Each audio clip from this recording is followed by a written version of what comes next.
knowledge boost, or indeed a knowledge burst. It was the name we came up with just to give a little short, just a 2 or 3 minute a perspective for thought leadership and what it is we're talking about today. And I want to take an opportunity to talk to you about leadership choices. And what we heard this morning, time and time again, is around the different choices that we face.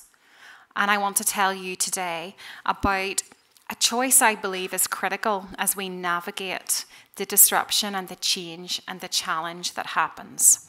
And this is the choice of courage over comfort. So we know that there's no such thing as business as usual, and we've talked all about that today. We also know that any strategic plan that lasts longer than a year is pretty impressive, but certainly not usual. And I think as human beings, we naturally seek this element of stability, that we actually really do want to try and achieve some level of certainty. Indeed, if it's not for our employees, but even for us in terms of our own emotional health and guiding the wider parts of our lives. And I think that's a tension that we all encounter as we work and we live and we lead in 2019. We'd said earlier that we weren't going to mention the B word of Brexit, or maybe the D word, Donald Trump, and the list goes on. But what I do want to point out, and I'm sure I'm not alone in the room, that if you watched the news last week when it came to New Zealand and the response there of that terrible terrorist tragedy, what I would like to say is that the Prime Minister Ardern, in her response, now heralded as a beacon of hope, that actually it was, as they've said, her compassion, her strength, integrity. That is what has brought the real connection and the real sense that actually she was saying, this is not about me. And how many times do we see in politics and how many times do we see in business that it's all about the person that's leading? And she very clearly demonstrated it was about the people. And I have to say that was very profound, and certainly we talk about role models, and in a very similar way, we have seen today the strength, the compassion, the integrity, and the courage of the speakers today. So how on earth do we lead with courage in a world where the ground is constantly shifting beneath our feet and the rules change just as we play the game? As a professor of leadership, I can tell you one thing: it is a lot easier to study it than it is to practice it, and indeed to do it well. And actually, it is about choices. And whatever the context today of your sphere of influence, it is actually the ability to deal with failure, make tough decisions fast. And we have to get to grips with the aspects that we can control. So I want to tell you about 3 essential ingredients that I've come across in terms of my research and my work with businesses. And it's this: it's gut, it's mindset, and it's skill. So first of all, we have a choice. We can lead from a place of hurt, fear, or we can lead with a gut instinct and confidence that is grounded in self-awareness. In other words, we have to be able to hold up a mirror. I don't like it any more than some of you. We've got to be able to hold the mirror up and look at ourselves and know our limitations, but know our strengths, and to be confident in that. And I think what we heard this morning was, it is actually that self-awareness piece when it comes to emotional health and looking at others that actually is really important. And that will mean saying no many times. And I know from my work, those that are successful, the businesses that are growing, they say no heck of a lot more than they do say yes. Secondly, instead of this one-dimensional response of fight or flight, I want to tell you that you have to embrace the discomfort that comes as part of breakthrough. Now, if you were a student in my classroom, I used to do, and I'm not sure there's any here today, but I used to say to them, well, are you comfortable? And they're like, yeah, and the feet would be up, and sometimes even a newspaper, not even a textbook, sitting on their desk, but actually, yeah, and I'm like, well, stop this now. If you're comfortable, you're not learning. And that's very, very important. And it's to realize that actually we think of courage and fear as mutually exclusive. So we treat them as two separate entities. Well, actually, most of us feel brave and scared pretty much at the same time. And the leaders that we heard this morning are testament to that. You can't grow in your comfort zone. You can only grow with the right mindset, and that's for action. And finally, to lead is to learn. It's not about personality and a title, but it's about a posture and a willingness to always learn. I talk about IQ, and I think we agree today that yes, the skill and the knowledge is important, but EQ, as we say, the emotional intelligence, is equally important, and is one that we have to embrace. But today comes with a bit of a warning that if you choose courage, like our leaders today have done, you will know disappointment. You will know failure, and you will know setback. But let me tell you, failure is not the opposite of success. Failure is actually that stepping stone that leads into wonderful moments and incredible success. And we've heard that this morning. So how does all of this research and the work that we're doing, and I am very, very proud today that I have got the most incredible PhD researcher with me here, second row to the front, my left. She'll kill me for saying that. And the reason that I say that is we're doing this work whereby we're exploring how do you develop leadership, specifically in the context of creative industries, because we know, we've read the reports, you know, we've heard there Nuala about in terms of mental health, and that is number one issue, especially within creative industry sectors, and again a sector that is of real priority for us in Northern Ireland. But actually, whenever we are digging deep and we're looking into this research, we've looked at various aspects of crisis and disruption, etc. But one thing that we do know is that there needs to be a recognition that this is a number one skill. And certainly as part of Ulster University, we are committed, not just in terms of formal education, whether you're 18 to 24 or you're returning, but actually we are committed to making an impact here locally, as well as Northern Ireland and across the globe. And I'm excited to say that actually Rachel and I form an aspect of Future Screens NI. And in a moment, I'm going to introduce you to Professor Moore, who's going to tell you more about it. And the reason that I bring this up is that this is about taking these aspects that we talk about that sometimes are hard to grasp, that they're actually hard to touch and feel, and actually to bring this in a way that's going to bring real economic impact to Northern Ireland. And this conference today is what our commitment is demonstrating that we are doing, because we're committed to this area of Northern Ireland. So look out for, there's a lot more to come. We do these conferences usually every 18 months, every 2 years, but actually this program is going to be launched very, very soon, and I'm very excited to do that. But actually part of what I want to do now, before we move on to Mark Pollock, is actually I want to invite Professor Moore to come and talk a little bit about the NI Screens project and what it means for people in Northern Ireland. Thanks, Paul.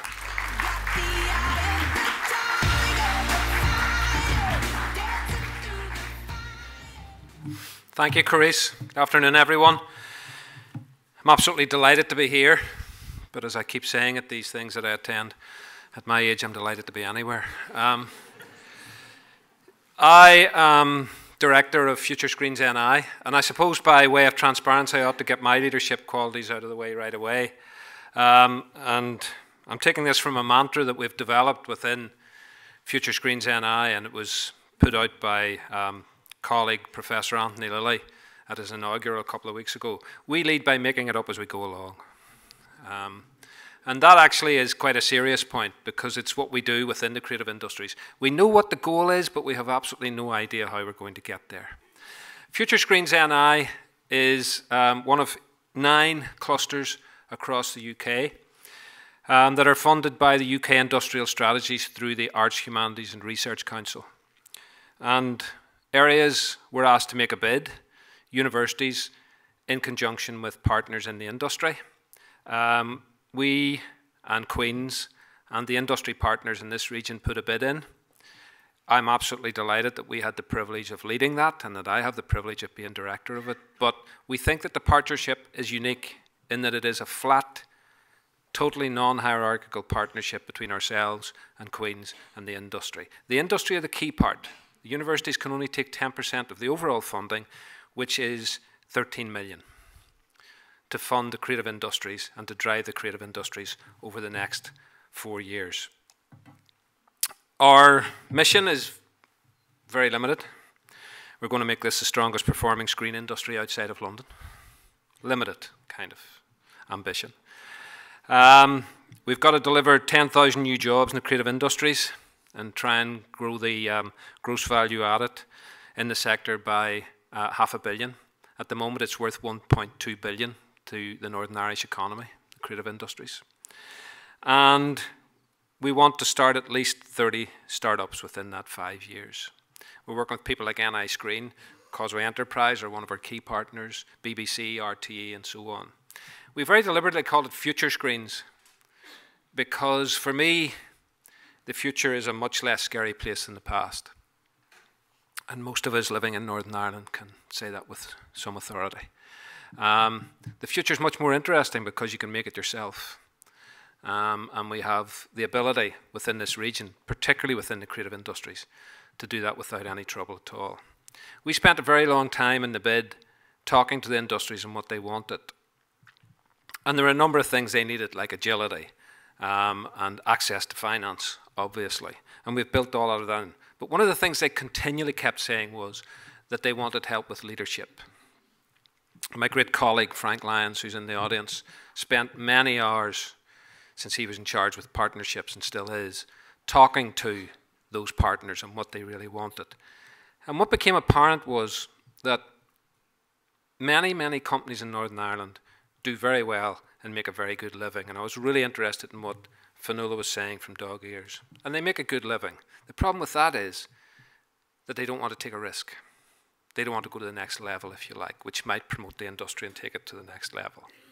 And that's understandable, because there's a lot of risk involved in that. And one of the things we want to do in Future Screens NI is to offer a safety net, financial, training, whatever it is, in order that people could take the risk to go to the next level without risking the company and without risking the livelihoods that they and other people have in the area. But the other thing around leadership, which was really interesting was, and I know I'm going to insult some people in the room, so don't shoot the messenger. What these companies said was that they didn't want leadership training. They were fed up with leadership training. What they wanted was envisioning. What they wanted was some ambition to go to the future. Because one of the strap lines for the Creative Clusters bid, as it's called, across the UK, is the audience of the future. What will the audience of the future look like? How will that audience behave? And we've been talking about disruption, and anybody who knows anything about VR and AR and AI will know that we haven't seen disruption yet until these things come.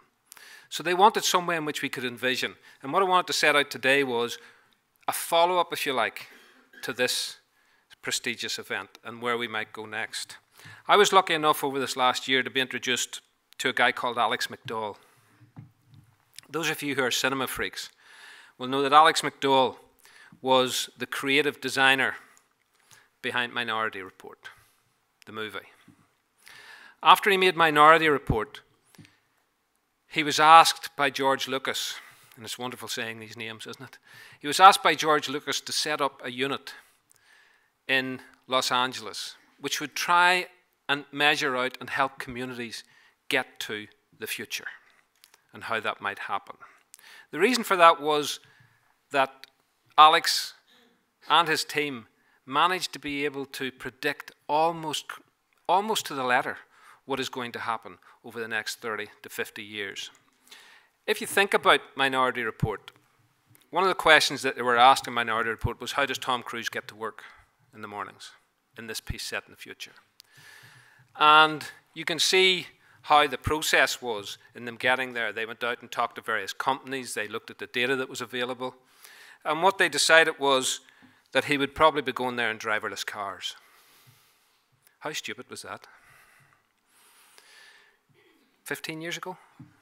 They were predicting that. But he had talked to the right people. He had made informed decisions about where this might go and how this might play out. So after that, he was asked to set this unit up, which is called experimental design. And I have to tell you, because I'm so jealous of it, that Alex is the George Lucas Professor of Practice. Once you get that title, you can just retire. You don't need to do anything else once you get that title. And Alex spends his time working with different communities around the world to try and develop projects which would let them go into the future and let them think about what that future might look like. So out of the driverless cars, they now work on a permanent basis with Ford to try and design the city of tomorrow and what that city might look like and how Ford would fit into that. And they're taking a view on what 2050 might look like. So having met Alex and having seen what he did in the usual Northern Irish way, I was bold enough to ask him would he come to Belfast and do this. And he said he would, which was a huge shock, a huge terrifying shock because now we've got to deliver it. But he's working with us to try and draw up a plan at the moment which would involve not just economic levers, but also social and cultural levers, changing the social and cultural dividend. So he wants to work with school children. He wants to work with teachers. He wants to work with designers. He wants to work with the industry people. He wants to work with anyone who wants to work with him in order to think about what this region might look like in 2030 and how we might get there. What he calls changing the 1% vector, making it slightly different so that we can go in a slightly different direction and doing something that hasn't been done before in order to deliver this. At the moment, we're calling it the story machine. We've no idea what that is, but we're making it up as we go along, and we'll find out what it is. But to have someone of Alex's caliber involved in this is truly, truly exciting, and I believe ground-changing, because it will allow us to create a social and cultural foundation in which we can build a creative industries which is not based on any kind of sectarian background, which is not gender-based, which is not race-based, which is a meritorious industrial space, which ultimately will replace the heavy industries as the dominant industry in this region, and I have no doubt about that. Alex's big question is, what if and why not? And in a sense, that's what we're asking today. What if we did this, and why wouldn't we do it? Why wouldn't that make it work for us? A couple of weeks ago, I got to interview a young man called Peter Johnson. It's a series of things I'm lucky enough to do in a university where we interview somebody wonderful in front of a live audience. Peter Johnson's 28. He came out of our communications and marketing degree. And he's just managed to raise 25 million funding for an app that he has in California called Kalo. One of his key funders is Peter Thiel from PayPal. And for me, one of the most interesting things about him was he was introduced by Dr. Catherine Rees, who taught him when he was on the communications degree. And she said, I remember teaching Peter, and the thing I remember most about him was he was a complete waste of space. And so my first question to Peter was, just how much of a waste of space were you? And his answer, and I'm sorry if I offended any, was, he said, yes, I was a total bollocks. And he said, I was a complete bollocks until I got my first job, which was totally by accident. He went in work placement and was brought into a job. The woman who was in charge of him on work placement, showing her leadership, saw something in him and took him with her to Saatchi. He worked in Saatchi and then he got a job in Google, where he was earning $100,000 a year at 26 years of age. And he was bored out of his head. And he saw these young people coming in with these companies, and he had this idea in his head that he wanted to try. And he said he stopped being a bollocks the day he was in charge of other people and had to look after their welfare. That was the turning point. His phrase, not mine. And he said that was the turning point, when he had to look after other people and he had responsibility. And I was thinking about that thing we heard about trust this morning, where someone who had been a waste of space was suddenly told, there's a very large sum of money for you. Go out and make this thing work. Now, he has his pressures. He has to turn 25 million apparently into 2 billion in 4 years. No pressure there then. But that's the kind of person we want to get involved in Future Screens NI, and we want to get you involved. We will have mass advertising, as you might imagine, around Alex about it coming forward, but we would like to get you involved with your fellow peers, with your employees, with your children, if you're in teaching with your children, if they're just your children. We want as many people in the room. And so please watch out for the story machine and all that's going to happen. I want to thank those involved in organising the conference today. It's a really important thing, and hopefully we'll see you all in the follow-up. Thank you very much.